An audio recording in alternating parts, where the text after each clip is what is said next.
Hey guys, Al here, Vitalize Seed. Wanted to do a video. If you all had listened to the most recent Habitat podcast, we went over this data, a brand new product from Vitalize Seed called Seed Feed. This is just a snapshot of some of the testing data that we did that I wanted to highlight in this video.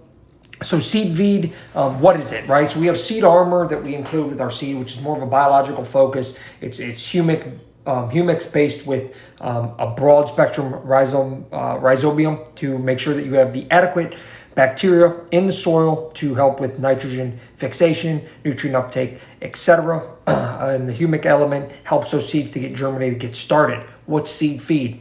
Well, Seed Feed we wanted to test, which is all soluble nutrients that we typically see are needed, especially at that early stage of plant growth. So you have your calcium, you have some humics, you have NPK, etc., in solubilized form.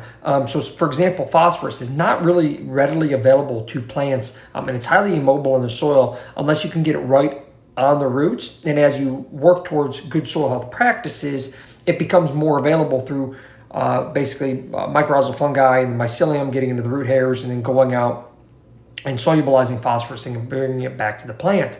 But in those early stages of seedling growth, it really helps to have that phosphorus right there. That's why with running corn or something like that, farmers are typically putting their phosphorus in like a 2x2, so it's right in the root zone for that corn to get as it grows.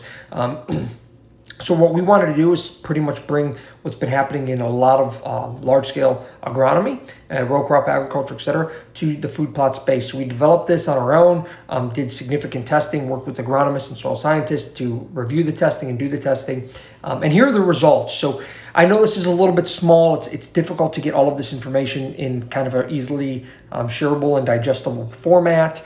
But we did test it in a few different environments. So of course I could give you the best, which was we saw nitrogen in the plant as high as 141 pounds to the acre compared to the control, which was around 65 pounds. Our average control was around 60 to 65 pounds. So that's pretty adequate or accurate, I guess, across all of the controls, which we had 4 or 5 different controls.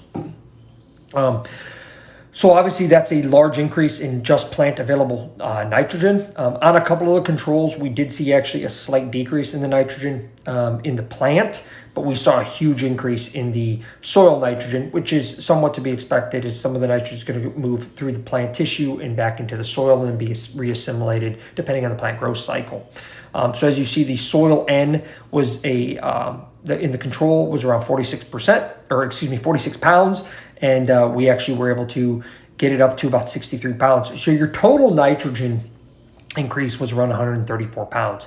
As this goes on, it gets a little bit more difficult because the numbers get a little bit larger. For example, potassium's quite a large number. But all in all, the thing that's exciting about this is that we were able to see around a 20% increase in available nutrients in both the plant and soil combined.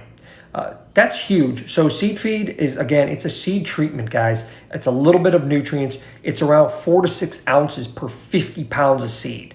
So this is not like, oh, we're going to go out and put down 400 pounds of triple 13 or something like that. We're talking ounces on a seed, just so that when that seed is a light coating of this on there, the seed's in the ground, you have your seed armor helping that seed to get established. It has the good bacteria. And now you have these soluble nutrients that were coated on the seed sitting right there for that seed to then get started and take off. And that's what we saw here. And you can see that in even the CO2 respiration, that we didn't see any negative impacts as far as like reduction from a qualitative standpoint of microbial activity. We actually saw the CO2 respiration go from 342 in the control all the way up to 472. So it's 130 some odd increase in CO2 respiration alone, which is typically indicative of microbial activity within the soil profile. So really, really exciting, guys. I mean, there is no silver bullets, but it's really a good insurance policy. It's a good add-on. We sell it for $24.99, free shipping. So to coat those seeds, get them started. I've been using it on everything as we've been testing this for the last 7 months or so, from tomato starts all the way through, obviously putting it in the drill or broadcast spreader and spreading it on those seeds just to give them that little bit of nutrients to get them started. So check it out, guys. Seed Feed at vitalizeseed.com. Get outside, enjoy the outdoors, guys, and check out vitalizeseed.com. Thanks so much.